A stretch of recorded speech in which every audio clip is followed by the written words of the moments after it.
क्या रूढ़िवादिता है यार। लोग ये सब करते ही क्यों हैं? आखिर आवश्यकता ही क्या है ये सब करने की? मतलब जरा देखिए तो, पता नहीं कौन से पत्ती को पकड़ लिए हैं और बेचारे मवेशियों को ज़बरदस्ती खिलाए जा रहे हैं। अरे भाई, आपको खिलाने का इतना ही मन है तो उनके सामने रख दो। उनके खाने लायक होगा तो वे खुद ही खा लेंगी। उनकी नाक इतनी तेज होती है कि वे सूंघ कर पता लगा लेते हैं कि कौन सा चीज़ उनके खाने लायक है और कौन सा नहीं है। जब तक कि उनकी कोई मजबूरी न हो, वे अपने भोजन के प्रति बहुत ही सचेत होते हैं, बहुत ही संयमित होते हैं। ये नहीं कि हम इंसानों की तरह जो भी पाया खा लिया, जो भी पाया रख दे ठूस लड्डू लिया, रख दे। स्वाद के चक्कर में अपने ही पेट को कूड़ादान बना लिया। Vishwaguru India, the source of pure knowledge and cultural renaissance. और पता है उन पत्तियों में रखे क्या हैं? नमक। मुट्ठी भर भर के नमक। उन पत्तियों में मुट्ठी भर भर के नमक रखे हैं। बेचारे मवेशियों को खिला रहे हैं और उनको टॉर्चर कर रहे हैं। अरे भाई, पहले हम खुद खाकर तो देखें एक आध पूड़िया जो बनाए हैं, तब पता चलेगा कि उस नमक को बैलेंस करने के लिए कितना पानी पीना पड़ता है। एक आध टुकड़ा नमक का डाल लेते और खिला लेते, या थोड़ा सा नमक पानी छिड़क लेते और खिला लेते। यदि इन्हें खिलाने का इतना ही मन है तो मुट्ठी भर भर के नमक खिला रहे हैं। ये कौन सा तरीका है? और आज अचानक इन्हें ये कौन सा बुखार चढ़ गया है? क्या साल भर में एक दिन पत्ती मात्र खिला लेने से इन्हें गौ माता का आशीर्वाद मिल जाएगा? जब माता पिता कभी कह देते होंगे कि जा बेटा गायों को चारा दे आ, तब तो इनके पैर नहीं उठते होंगे और न ही इनके हाथ चलते होंगे। और आज एक दिन के लिए बड़ा गौ सेवक बने फिर रहे हैं। आज दिखावे के लिए थाली सजा के ले आए हैं और कल बाड़ी में पड़ा चारा भी उठाकर इनसे गायों को दिया न जाएगा। ये लोग बस दिखावे के लिए सब कुछ करेंगे। स्कूल में निबंध लिख के आएंगे कि गाय की दूध एक पूर्ण पोषक पेय है, या किसी मंच में भाषण देंगे कि गाय के गोबर से बने खाद से हमारे फसलों का उत्पादन बढ़ता है। और कुछ चुगलखोर लोग तो अपने किट्टी पार्टियों में बोलेंगे कि हमें अपने बच्चों को रोज गाय का दूध पिलाना चाहिए। और जब गाय की सेवा की बात आएगी तब नाक सिकोड़ेंगे और बोलेंगे गोबर बदबू, मैं इसीलिए पढ़ाई लिखाई की हूँ, माई फुट, मैं ये सब नहीं करने वाली। यदि मुझे दूध चाहिए रहेगा तो मैं मार्केट से ले आऊँगी, बाजार से खरीद लूँगी। खरीद लेना, मगर पहले यह तो बताइए कि खरीदेंगे कहाँ से? क्या वे आपके नाना का नौकर हैं या आपके दादा का गुलाम हैं जो आपके लिए गौ सेवा करेंगे? अरे भाई, जब हम खुद अपने लिए नहीं कर सकते तो कोई दूसरा भला हमारे लिए क्यों गौ सेवा करेंगे, क्यों गोबर कचरा उठाएंगे? जिसके घर में गाय तक नहीं है, ऐसे लोग भी इन्हें रोज सुबह शाम 50-50 लीटर तक दूध बेचकर चले जाते हैं। और यदि कोई कह दे कि कल से 1 लीटर दूध एक्स्ट्रा देना, तो वे बिल्कुल हाँ ठीक है ही बोलते हैं। क्या इनके कहते हुए उनके भैंस ने बछड़ा जना जो कल से वो 1 लीटर दूध एक्स्ट्रा ले आएगा? और यदि 5 और लोग भी एक्स्ट्रा दूध लाने के लिए बोलेंगे ना, तब भी वे हाँ ठीक है ही बोलते हैं। उनके घर जाकर देखना कभी कि उनके घर में कितने गायें हैं, कितने भैंसे हैं, उनमें से कितने दूध देते हैं और कितने लीटर दूध होता है, और वह कितने लोगों को बेचता कितने लीटर दूध है। अरे भाई, अभी भी वक्त है, जागिए। अपने झूठे अहंकार से, अपने झूठे दिखावे से बाहर निकलिए, दूसरों के नकल से बाहर निकलिए और इस माँ के रूप लिए हुए मवेशी की सेवा कीजिए, तो शायद कुछ पुण्य फल मिल जाए, शायद यह जीवन सफल हो जाए। वरना भोग विलास सुख सुविधा के चक्कर में एक दिन रोगी हो जाएंगे और नर्क का जीवन यहीं बिताना पड़ेगा। डियर फ्रेंड्स, मैं भी ये क्या पढ़े लिखे महान समझदार लोगों को समझाने लगा। हम लोग हरेली त्यौहार के बारे में बात कर रहे थे, चलिए हरेली त्यौहार के बारे में ही फिर से बात करते हैं। डियर फ्रेंड्स, मुझे नहीं लगता कि हरेली त्यौहार के नाम पर इस दिन मवेशियों के साथ जाति किया जाना उचित है। इसमें कोई लॉजिक ही नहीं बनता है। यह प्योर रूढ़िवादिता है, अंधविश्वास मात्र है, जिसे कुछ संबंधित बैगा सैगा लोग दान दक्षिणा दाल चावल आदि पाने के चक्कर में कराते होंगे। नारियल तोड़िए, पूजा कीजिए, अच्छी बात है। ईश्वर पर आस्था रखिए, खुशी मनाइए, यह भी ठीक है। परंतु इसमें कोई सिल्वर थ्रेड भी अवश्य होनी चाहिए थी, जो कि मिसिंग है। और त्यौहार के नाम पर पशुओं के साथ जाति करना तो सर्वथा ही अनुचित है। और इसलिए अफसोस के साथ कहना पड़ रहा है कि हरेली त्यौहार से संबंधित गायों को पत्तियों में नमक खिलाने की इस परंपरा के संदर्भ में यह स्वीकार नहीं किया जा सकता कि हमारी प्राचीन भारतीय संस्कृति विश्वगुरु थी। आप क्या सोचते हैं? कमेंट में अपनी राय ज़रूर बताइएगा। वाह, शूटिंग का काम तो हो गया, अब जल्दी से एडिटिंग भी कर लेता हूँ।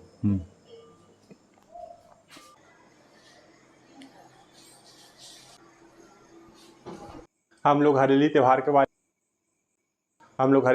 बात कर रहे थे, चलिए उसी टॉपिक पर बात कर। तो यार, मुझे ये समझ नहीं आता है कि यदि पूजा पाठ करना है, ठीक है कर लीजिए, थाली सजा के ले जाइए, परंतु ये दाल चावल ले जाने की क्या ज़रूरत है? और ये मिर्ची प्याज और ये प्याज मिर्ची ले जाने से भला क्या होने वाला है? इसका तो कोई औचित्य ही नज़र नहीं आता, इसके पीछे तो कोई लॉजिक ही नज़र नहीं, लॉजिक ही दिखाई नहीं देता। मेरे ख्याल से तो ये केवल एक आडंबर, केवल ढोंग, केवल कुछ लोगों का सुझाया गया एक आडंबर लगता है, जो कि दान दक्षिणा आदि पाने के चक्कर में किया जा। एनालाइजर जी, एचएम सर, आप? जी हाँ एनालाइजर जी, आपका क्यों कैसे आना हुआ? मतलब मैंने तो कोई सवाल भी नहीं पूछा है और न ही मेरे मन में कोई सवाल है।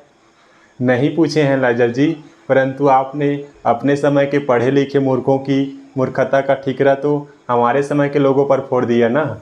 मतलब कैसे? मतलब हमारे समय के लोग भले ही पढ़े लिखे नहीं होते थे एनालाइजर जी, परंतु जो भी करते थे सोच समझ के करते थे, चिंतन करके किया करते थे। और आपके समय के लोग पढ़े लिखे होकर भी रूढ़िवादियों की तरह काम करते हैं, तो इसमें हमारे प्राचीन भारतीय संस्कृति की क्या गलती? एचएम सर, कहीं आप यह तो नहीं कहना चाह रहे हैं कि आपके समय में गायों को पत्ती में नमक भर के खिलाना उचित था, सही था? जी हाँ एनालाइजर जी, बिल्कुल सही था। ये क्या एचएम सर, कुछ भी? आपके समय में गायें घास के बजाय क्या नमक खाते थे, जो आपके समय में सही हो गया? नमक नहीं खाते थे एनालाइजर जी, नमक तो उसमें एक घटक मात्र हुआ करता था, और वो भी काला नमक या सेंधा नमक। सेंधा नमक तो पाचन के लिए होती है, गाय तो घास को भी पचा लेती हैं, तो उनके लिए पाचन शक्ति बढ़ाने की भला क्या आवश्यकता है? सूखे घास को आसानी से पचा लेते हैं एनालाइजर जी, परंतु क्या नए उगे मुलायम हरे घास को भी आसानी से पचा पाते हैं? और वो भी तब जब वे बारिश के पानी से गीले हो गए हों, मिट्टी कीचड़ आदि से सन गए हों। मतलब गायों को आहार के रूप में सूखे घास और हरे घास की एक निश्चित अनुपात चाहिए होता है एनालाइजर जी। केवल हरे घास मात्र खाने से उनमें पाचन संबंधी कई समस्याएं हो जाती है, खासकर तब जब नया उगा मुलायम घास बरसात की पानी से गीला हो गया हो या मिट्टी कीचड़ आदि से सन गया हो।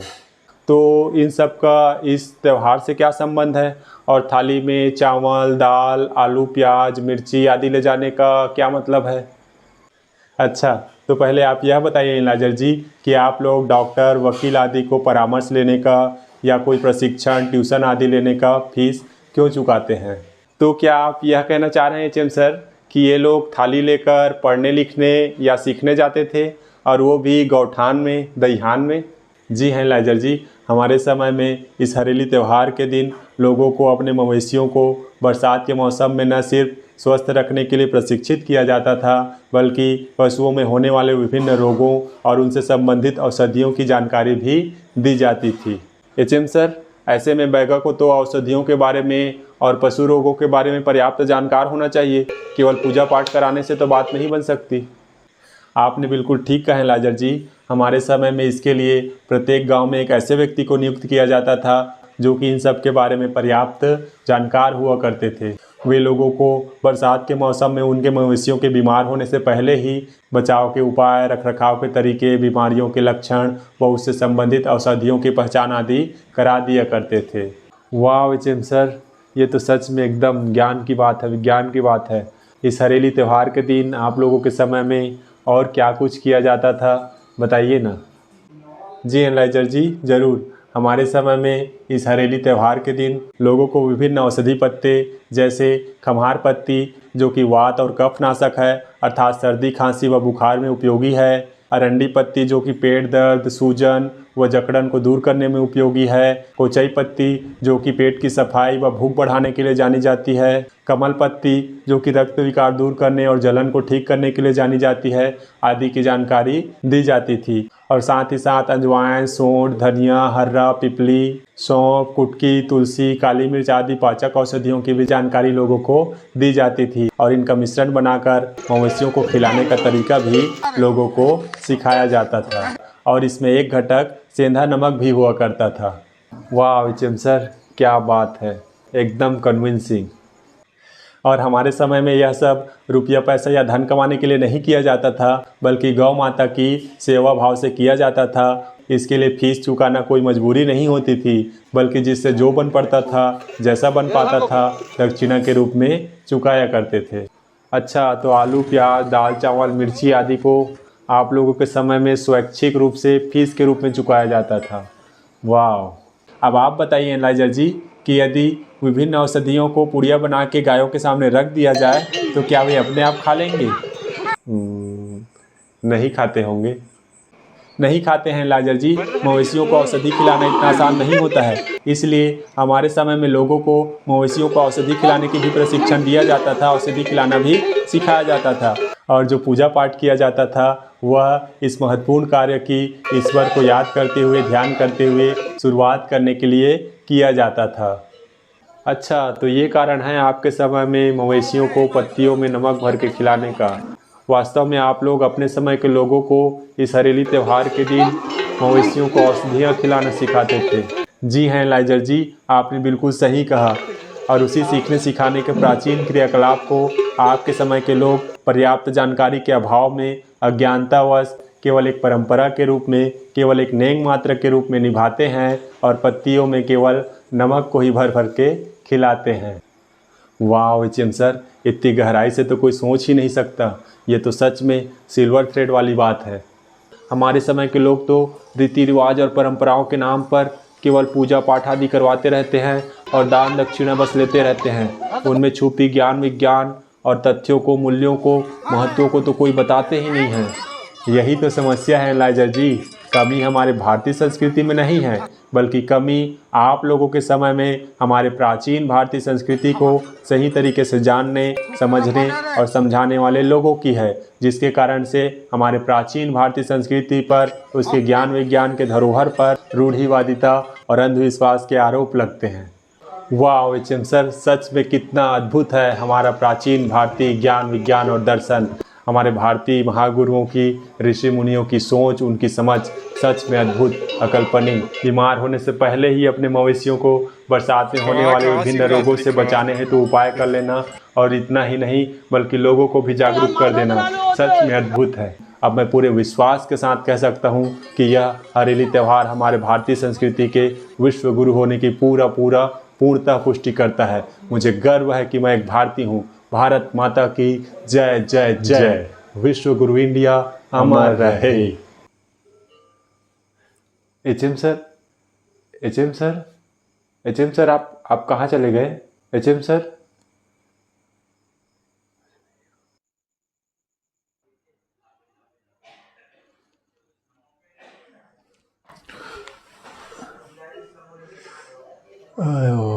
सपना था यार।